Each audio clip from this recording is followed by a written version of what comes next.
بسم الله الرحمن الرحيم. السلام عليكم.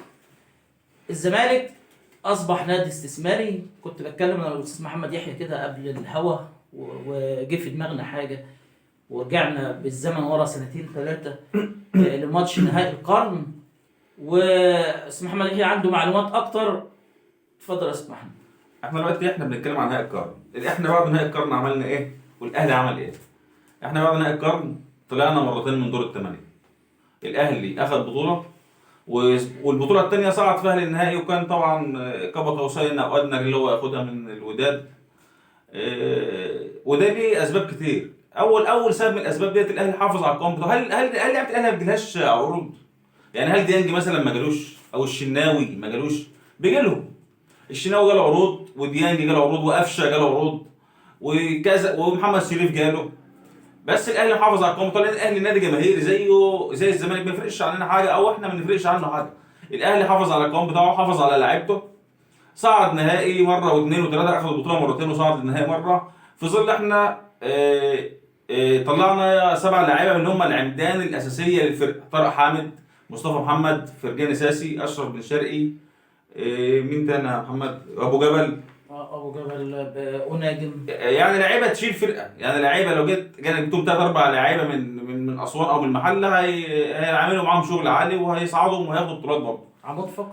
جه الاهلي ما نتيجه طبيعيه اللي بيحصل، هو ده كله نتيجه طبيعيه، يعني مفيش اي حاجه اللي احنا نقول ده الاهلي ده الدوله ده مش عارف، لا، ده نتيجه طبيعيه. فرقه محافظه على نجومها، محافظه على قوامها الرئيسي.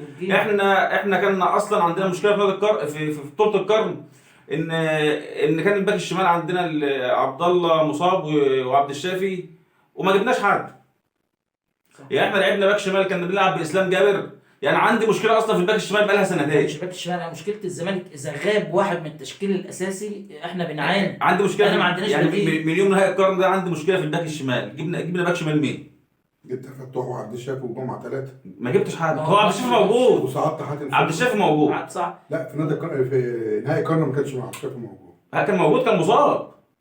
لا بص، ايوه كان مصاب، كان وليد سليمان ساعه الاصابه. وليد سليمان كان مصاب، كان مصاب ما بص للمنافس بيعمل فتوح ايه. اللي ما كانش موجود. وفتوح ما كانش موجود. بص للباك اليمين جبنا مين؟ فتوح كان في سموحه، كان طالع عرض من عندنا لسموحه، كان احنا طلعنا له عرض. في الباك اليمين كان عندك حازم امام، وكان حازم امام، ده حازم امام بيتعالج اكتر وكان ما عندك بيلعب. الباك اليمين بتاع منتخب ده تونس ده ده, الأساسي. ده احنا طول عمرنا بنلعب في الباك اليمين بمساك. يعني احنا دلوقتي عمرنا عندنا مشكله كبيره. عندناش باك عبد الله جمعه ليه طول عمرك؟ الزمالك مميز في الباك اليمين طول عمره. فين؟ انت ده احنا اخر باك انت جبت اخر باك يمين جبناه عليه، ما هو مش عليه ايه، بس هو احمد غانم سلطان اخر باك يمين. خلينا تخيل خلينا في احمد غانم موضوعنا. سلطان هو واخد باك يمين. خلينا في موضوعنا، او موضوع الكلام اللي احنا بنتكلم بيه فيه دلوقتي، اللي هو موضوع امام عاشور.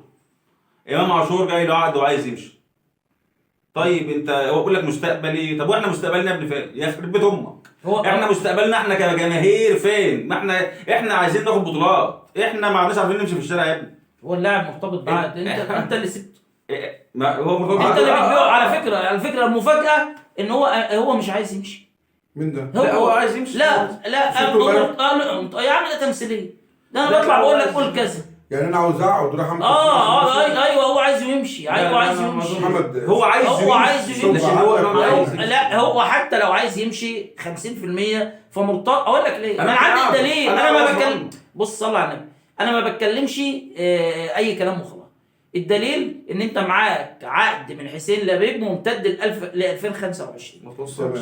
انت ما وثقتوش يا مرتضى، اذا انت عندك نيه يعني الخيانه والغدر بالنسبه لنا كجمهور الزمالك. خنتنا وغدرت بينا وبتمشي امام. وخد بالك حته برضه ابو الفتوح كانت ازمه مصطنعه عشان تمشيه، زي ما عملتها قبل كده مع طارق حامد وعملتها مع ابو جبل، وعدناها السنه اللي فاتت بمزاجنا على اساس ان احنا كنا بنكسب وكده كده طارق عايز يمشي مع السلامه، احنا بنقول ما معناش فلوس نديله، مع ان كان وجود طارق حامد وكنت اديت له.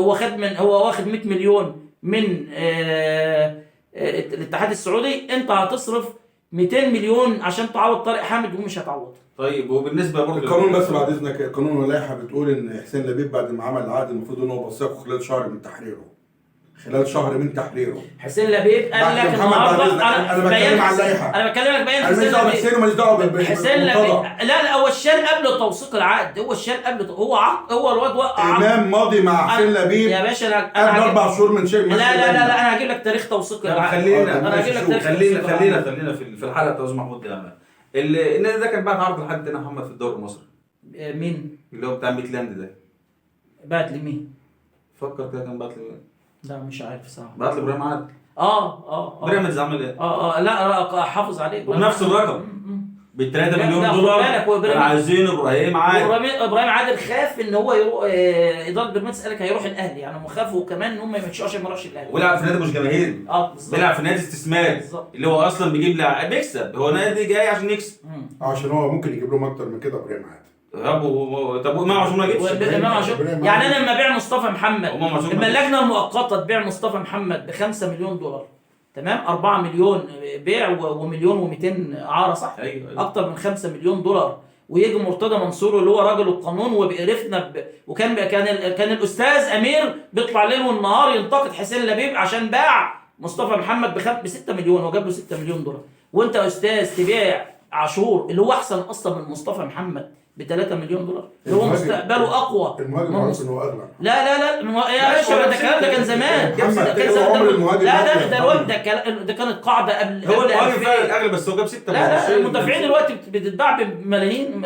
ادوا طفرات لا يعني فان دايك ده طبعا. وبعد يعني مودريتش ما هو رايح وراجل بلغ من العمر ارزل ويروح اغلى من رونالدو لانه جاي من الاعلى يا باشا. ما هو لا جاي من الاعلى للاعلى. لا بص عشان الازمه ديت عشان نختم الحلقه. استاذ محمد يحيى محمد ما اتكلمش، اديله فرصه. لا هو اللي انا ما اتكلمتش. بس انا رايي احنا مش نادي استثمار. امام اللي استلم معايا سنه ونص يقعدهم، يبقى كده يروح الاهلي، يروح الاسماعيلي، يروح يروح في داهيه تاخده. عشان امام لسه له سنه تنتهي في شهر يناير. لسه سنه ونص. هو اللي قال مرتضى مش احنا امبارح. قال لك من حقه يوقع يناير الجاي، لكن يخلص يعني على الاقل انت ممكن تلعبوا 6 شهور استفاد، اخد افريقيا السنه دي يا اخي. من حق انا كجمهور اخد افريقيا حتى انا لما اجي اشتري منك بشتري منك 6 اشهر من زي ما اكون بشتري. لا يا استاذ محمود ما يا عم يبيعوا 2 جنيه، انا ماليش دعوه. انا قصتي ان اللاعب يفضل معايا يقعد السنه ونص وابيعه فري، امشيه فري. ولما اجي في شهر 1 الجاي وتقول لي انت يمشي. مش لا يمشي. هتعلق له لا انت ما هو فشل. احنا سقفنا لما جاب مليون دولار من مصطفى فتحي. هو فين؟ ما جوش جالك 600. ما جوش وما اشتكاش نادي التعاون الى الان. ومصالح ورجع صالح محمد مصلحي وصالح فرج عامر النهارده طالع بيقول شعر في مرتضى منصور. مرتضى منصور يعمل لصالحه فقط كمحامي ولا يعمل لصالح الزمالك. الا لعنه الله على الظالمين. خلاص كده بقى الاستاذ محمود بقى جايز مفاجاه يقولها لكم اهوت، نسمعها منه دلوقتي.